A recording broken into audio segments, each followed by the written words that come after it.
What's up YouTube? My name's Quickie, welcome back to the channel. Well actually I should get a picture of this. I'm carrying on with pulling this engine apart. And I've got two manuals on the go now. The Haynes Book of Fairy Tales and the workshop manual, because you know there's differences. Let's just get a picture of this.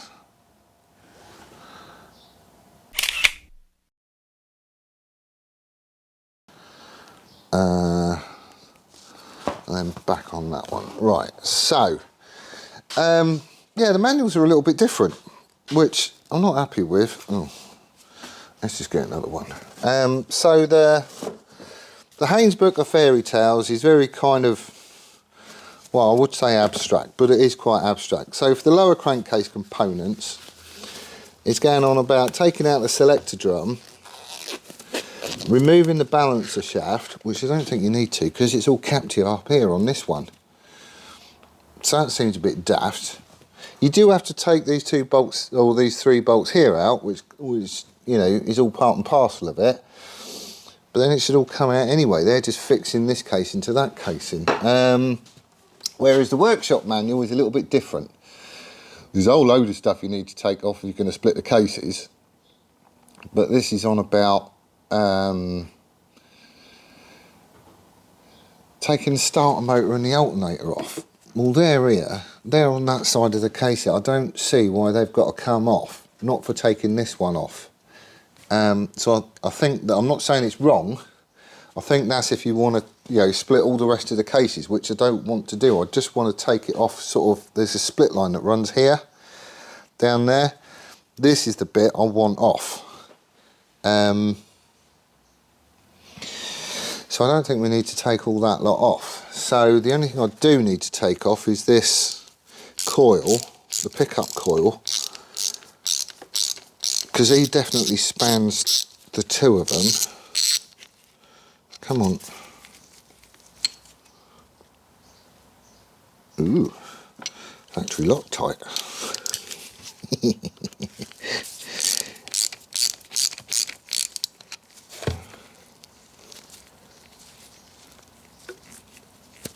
Oh, come on.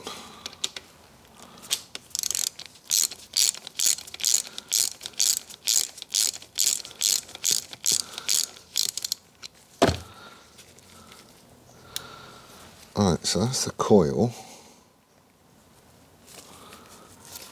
or the pickup rather.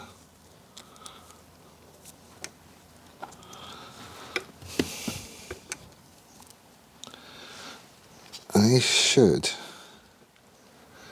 just pop out of there, but I'm probably going to leave him on the case. I'm trying not to dislodge anything unless I absolutely have to.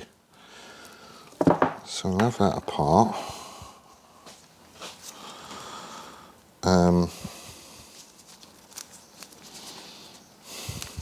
I just don't see the point of taking something off if I absolutely don't have to, because it'd be easier, wouldn't it? Right.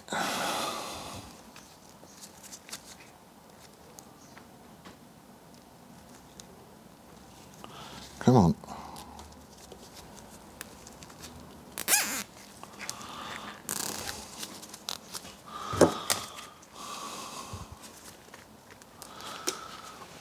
There we go, and then these two can just go back in their holes.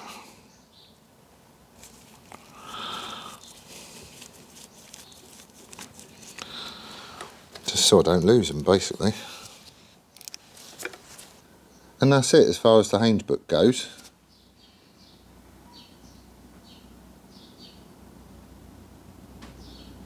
Right, okay, so then we're on to undoing the crankcase bolts.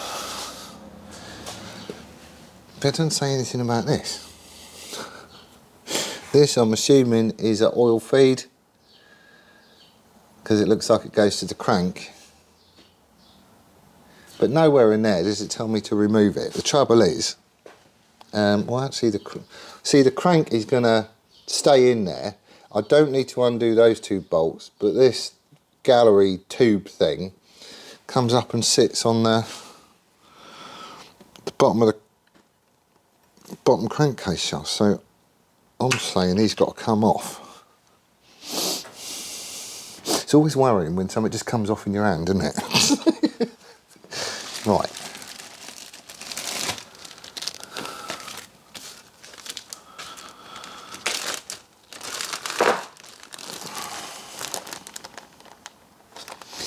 I think we're there. Right.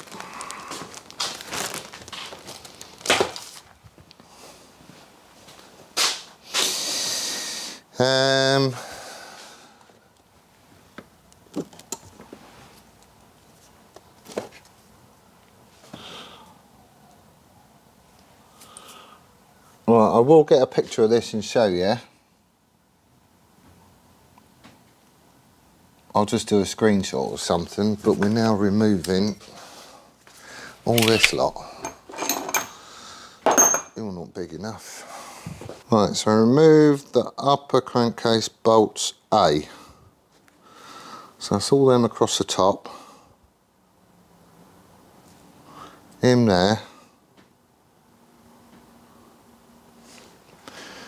And 3 down here. 1, 2, 3. Is it them?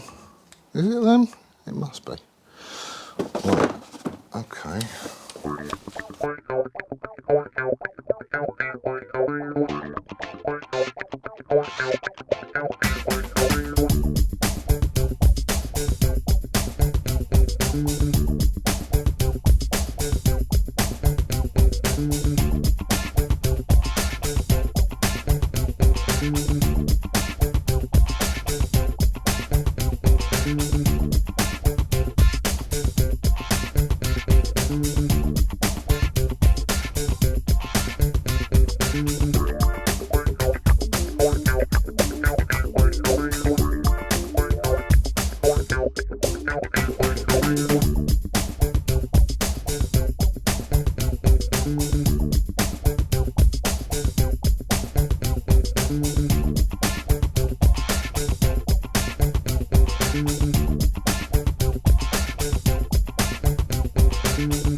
Is that everything out?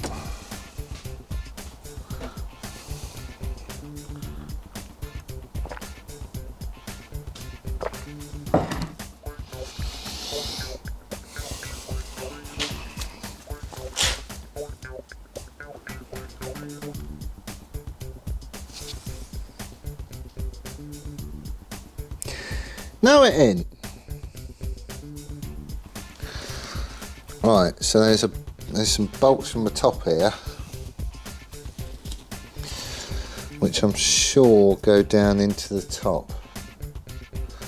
Up, is that the?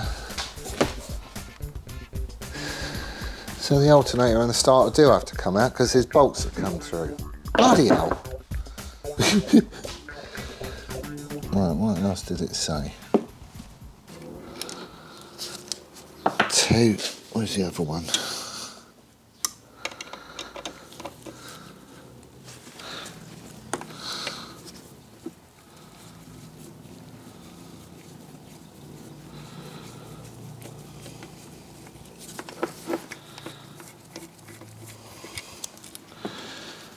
Right. And he should pull out.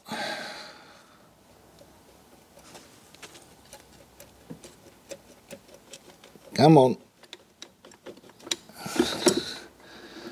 There we go.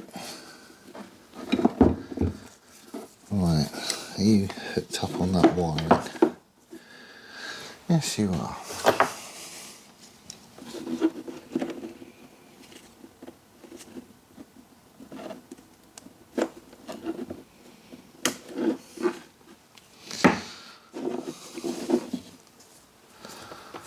Right, so that's him.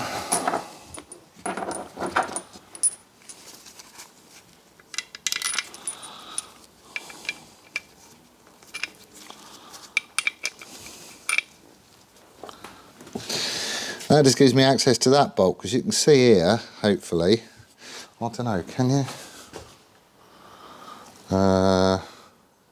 Yeah, sort of.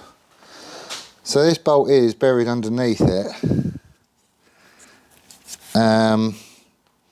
but there's like a rib thing that runs down there. So obviously the bolt goes all the way through and secures into the lower casing, so he's got to come out. And there is another one here. So underneath the starter motor, he comes down obviously into this bit, and you can see the bulge down here. So he obviously crosses the split line, which is why he's got to go as well. Right, is the starter motor, just undo them two and give it a yank. Looks to be.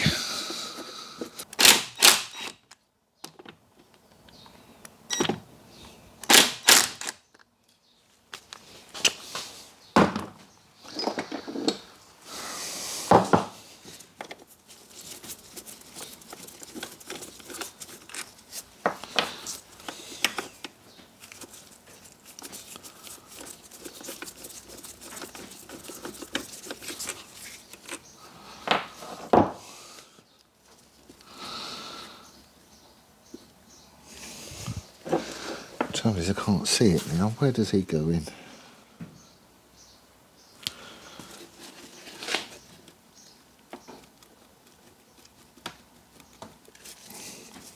Come on.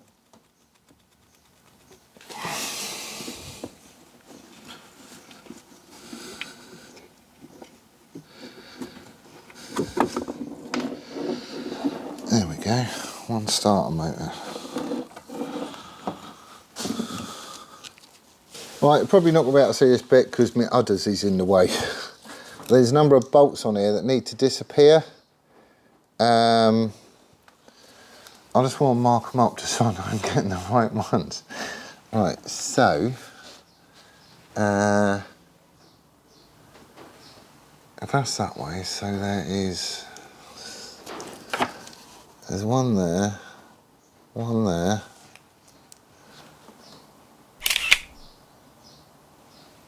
and then there's 3 down here. 1, 2, 3, 4, 5, 6, 7, 8. 1, 2, 3, 4, 5, 6, 7, 8. Right. Alright, I've been around and checked 3 times now. I've got all the bolts out I'm supposed to have out. I don't have to take those 2 out according to that.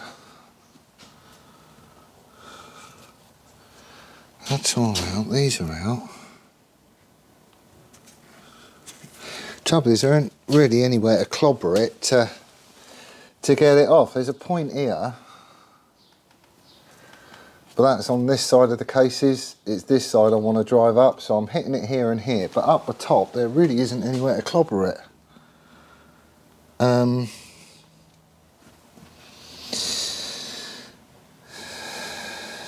There isn't anywhere.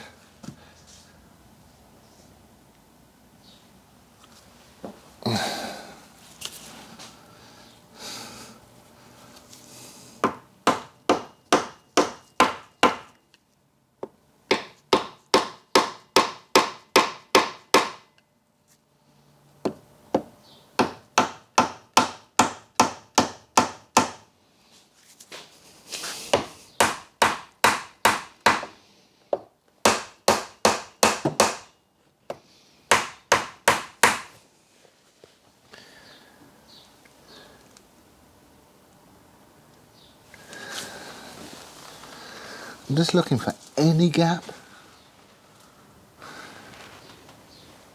I'm sure I've got every single bolt out. I'm sure I have. There's nothing there, there's nothing there. It points like a couple of dowels. There was probably a dowel there, looking at it. But nothing's moving. Right.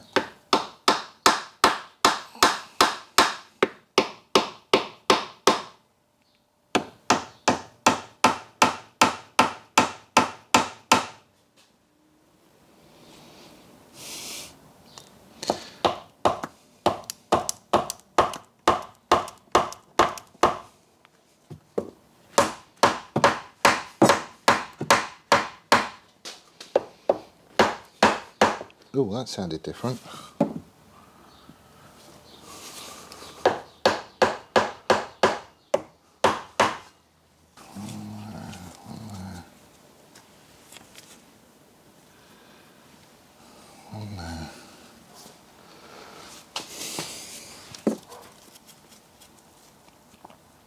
One there. It should come apart.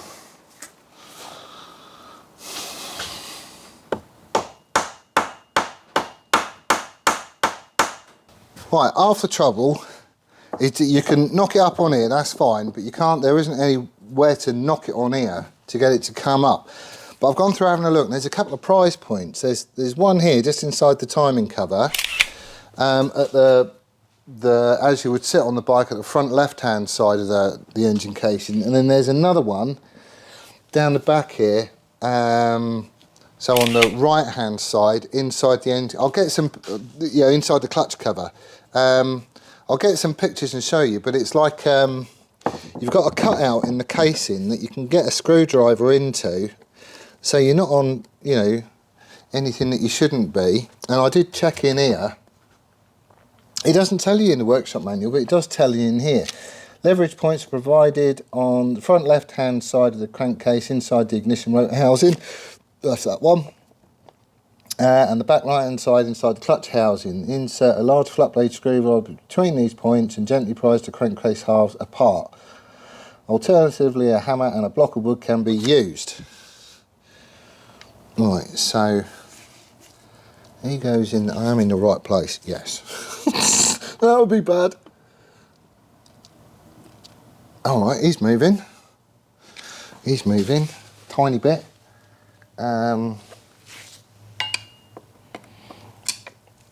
Took me bloody ages to find these. I should have just looked in the manual. And he's moving.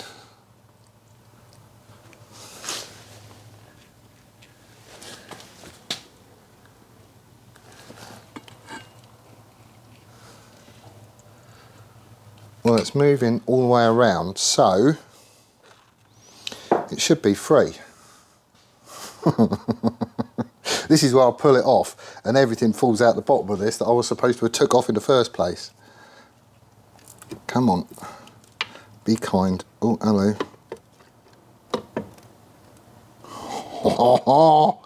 Please don't anything fall on the floor. Yes! Woohoo! Bloody hell. Now we can see what's going on. Right. I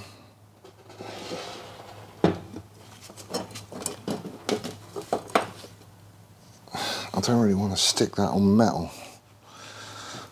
It'll do. Come here.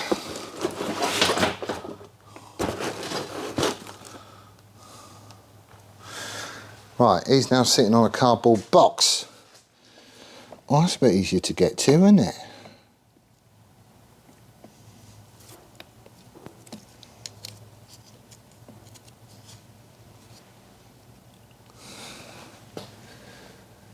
Oh. Well, it's obviously we're in gear somewhere.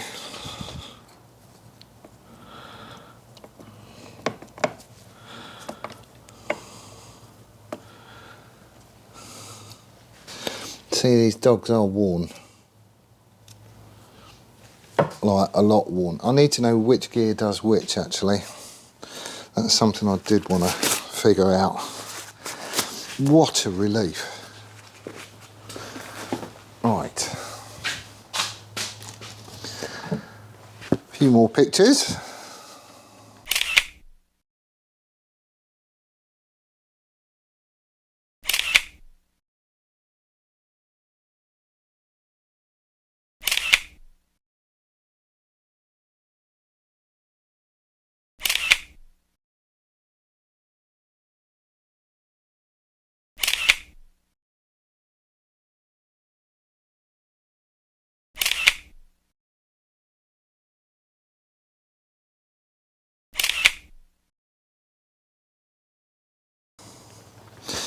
They do look worn to me. They do look worn. Right, I'm gonna nip down the office because my new gearbox might even be here. I don't know. I ain't pulling any of this out until I've got the new gearbox. Right, I'll be back. Right, the gearbox in here. I do have some more exhaust gaskets, obviously because I pulled the exhaust off. And this, I'm hoping, is a hot staple gun. Just where I've got the fairing to do, it's all cracked down there. And I've got, oh no, where's he gone? Oh, there he is. There's the rest of the fairing. That all needs sticking back together again, so I've got a plastic weld gun. I'm hoping... Oh. Quality product. All right. Oh, that's rubbish, isn't it? Right, okay, cool. Well, I'll stick a bit of tape around him and he can fix the fairing. Well, I haven't got any space. He can go up there for a bit. Right, okay, so I've just checked on my phone. The gearbox is out for delivery today, so it should be getting here. It is now 11:40, so even if it got here, I ain't going to get this done today.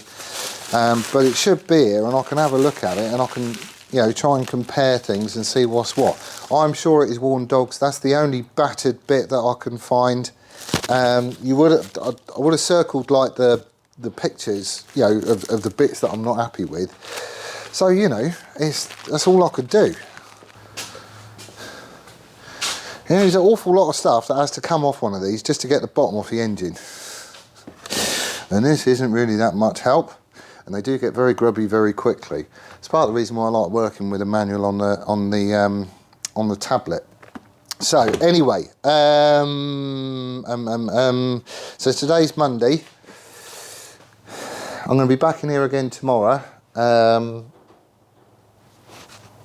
And we can compare the new gearbox and the old gearbox and see what's what.